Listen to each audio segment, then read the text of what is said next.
Welcome back. Ron here, and in this session, we're going to be talking about servant leadership. And I got to be honest, this is something that's just really important to me. It's kind of a big deal, I guess, in my heart and in my history in leadership. Having the opportunity to work with some people who were servant leaders has really been a game changer for me in my own Jesus journey and I guess my life in ministry and mission.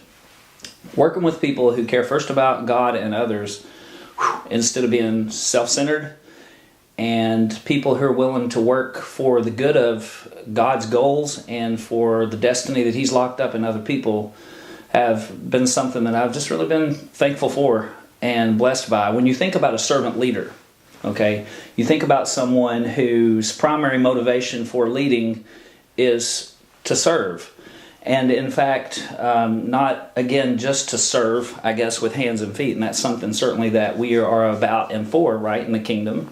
But to serve specifically, I think, God's purposes. And again, to be someone who takes the giftings and the callings that they have, the servant leader we're talking about, and give someone else a leg up, to give someone a boost into their own destiny and the things that God's created them to do. That's really the heart of a servant leader. In fact, I've said for a long time, I think my favorite thing about pastoral ministry is the opportunity to help someone else reach their destiny. I'm not looking for people to be on a leadership team that are going to help just necessarily accomplish my goals, but really in a lot of ways we're looking for people that we realize, man, I can really help them get to their sweet spot. I can really help them in the context of this team that God's called me to lead, be impactful and be who God made them to be. And I think that at the end of it is really the heart of servant leadership. As I said, have been really blessed to work with people like that in my life. And it kind of, for me, starts maybe initially with just the church that I grew up in, which was led by my granddad. And my granddad, in every kind of way, by any definition, qualified as a servant leader. He put other people ahead of himself. I never heard him talk about what someone should be doing for him. And it's not, again, that he worked himself to death or whatever like that. He was someone who, I think, facilitated other people's effectiveness. But I just saw firsthand from the time that I was really small someone who was willing to live a sacrificial life for God, again, and for others. And then the first time I was ever on a church staff team, I worked with a guy named Mike McNeely. And I had kind of some preconceived notions about people who worked in church leadership outside of maybe what I had experienced from my granddad. I hadn't always seen, kind of what was in the news, if you will, were people who seemed to be a little bit, big shot minded. I don't even know exactly what I'm trying to say with that. I got a friend who says big shots ought to be shot, you know what I'm saying? But this guy Mike, I went on staff and I'm thinking, man, I hope I, don't disappoint him and I do what I need to do. And I found out real quickly, he too had the heart of a servant leader. He was really about helping me become who I needed to be. He was interested in my God journey, and he was interested in releasing the giftings that were in me. And again, I just feel ridiculously blessed to have had that experience early. I think not even just so much in my God journey, but in my ministry journey. A leader who understands the value of serving is a leader who doesn't seek leadership actually as a position.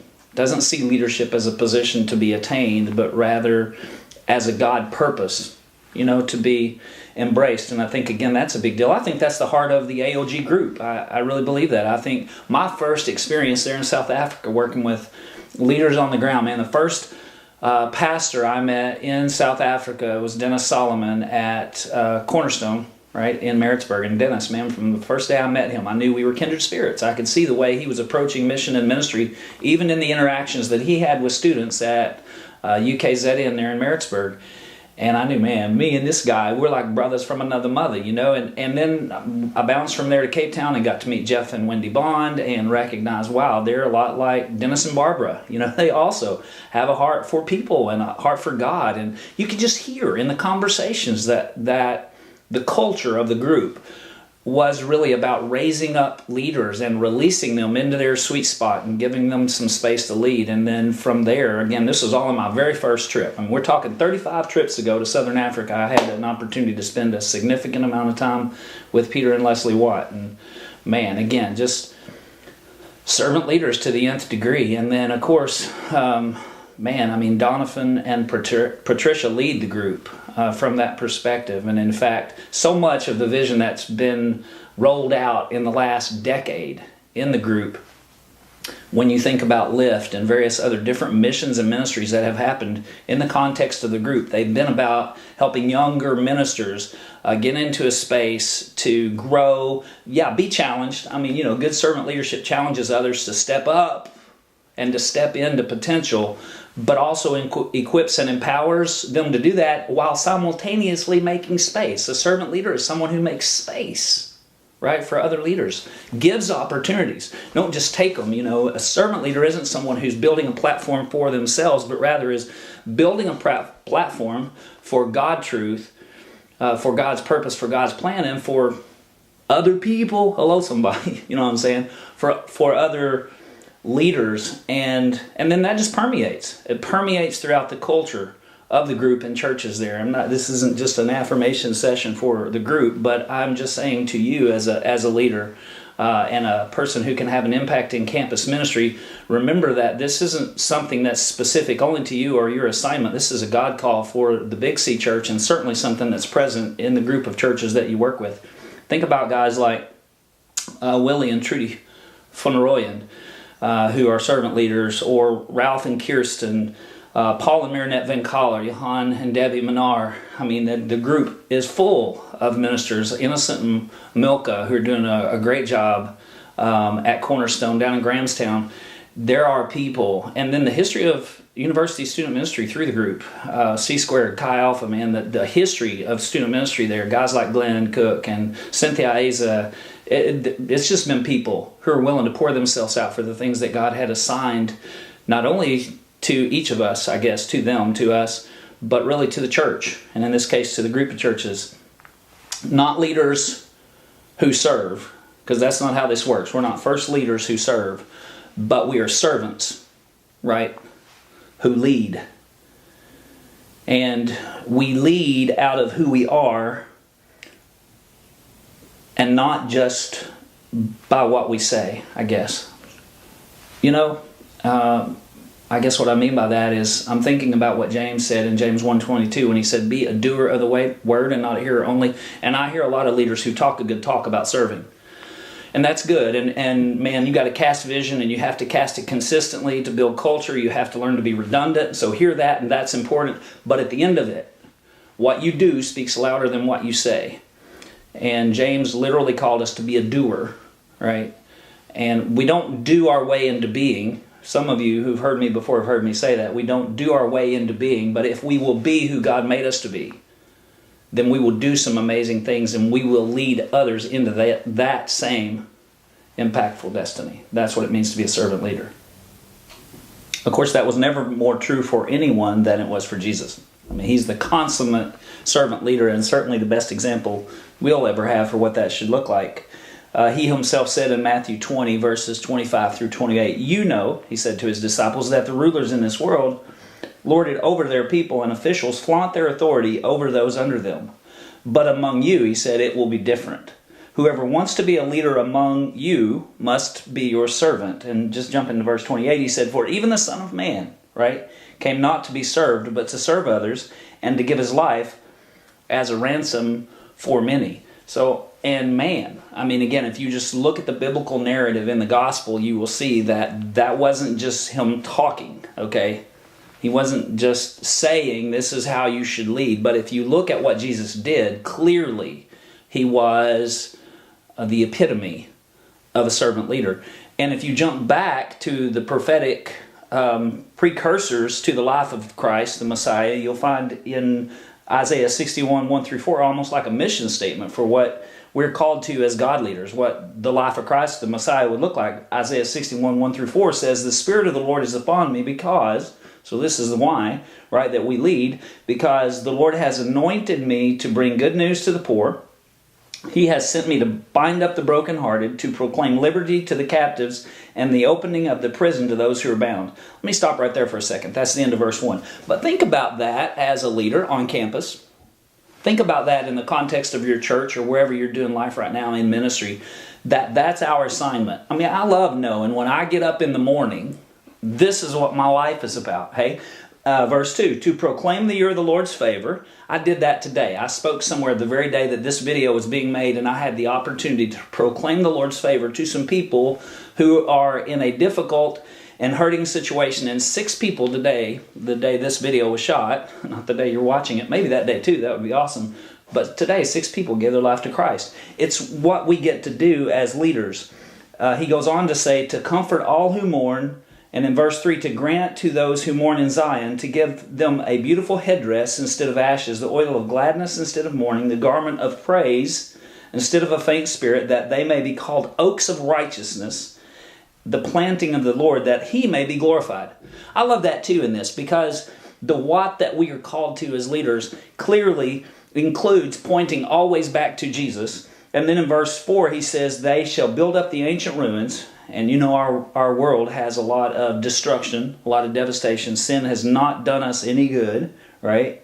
They shall raise up the former devastations. They shall repair the ruined cities, the devastations of many generations. And I promise you, you will see that on campus. You will see the devastation of generations evidenced in the lives of students. And then you could jump backwards to Isaiah 42, 1 through 4 for some more of this prophetic precursor, where Isaiah describes the heart of servant leadership. So you kind of get a little bit of the how in chapter 62, but in verse 42 before that, he kind of laid out a little bit of the heart, which is what makes us not just leaders, but servant leaders. He said this, behold my servant whom I uphold, my chosen. Again, speaking about the Messiah, in whom my soul delights. I have put my spirit upon him. He will bring forth justice to the nations. He will not cry aloud or lift up his voice or make it heard in the street. This isn't about being noisy, right? But, he said in verse 3, a bruised reed he will not break, a faintly burning wick he will not quench. He will faithfully bring forth justice. He will not grow faint or be discouraged. Wow, that's a great word. Till he has established justice in the earth and the coastlands that wait for his law. Wow. Man, I think that's one of the most important qualities of a servant leader. Easy for you to say, right? One of the most important qualities of a servant leader is just the grace and mercy that we wrap into the way that we lead, so that when someone is struggling, I love that again about the group. I've seen a lot of people who are maybe in a tough space, and I've watched Donovan work with people, and sure, there's challenge and there's even sometimes discipline, but there's opportunity to be built back up, to choose grace and to grow and become impactful leaders. And that's our calling.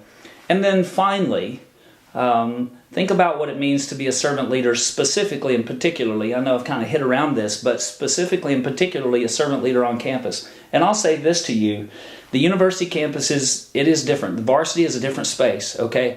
But it's more the same than different. Though it may be different, though that demographic is unique, loving the mess out of people works everywhere. And as a leader, working with students, working with people who have just come out of matric and they're 18, 19-year-old first-year students, and you're trying to see what kind of leader that they can become, I promise you that if you will believe in them and you will love them, you can lead them. That's what it means to be a servant leader.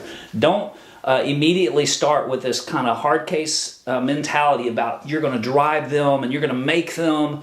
You know, you got to start with loving them and believing in them. And there are certainly days to challenge people and that kind of thing, but cultivate the dream that's inside your students and believe in the potential that they have and coach them away from dreams and visions that are only about their own success, and help them understand that the best dreams, the dreams that we are made to dream, are not dreams that are focused on us, but that are focused on others. And that's true for us as leaders as well. Coach that into the culture of your university student ministry as a servant leader, and you'll be effective at raising up people that will follow God and be incredible in their impact.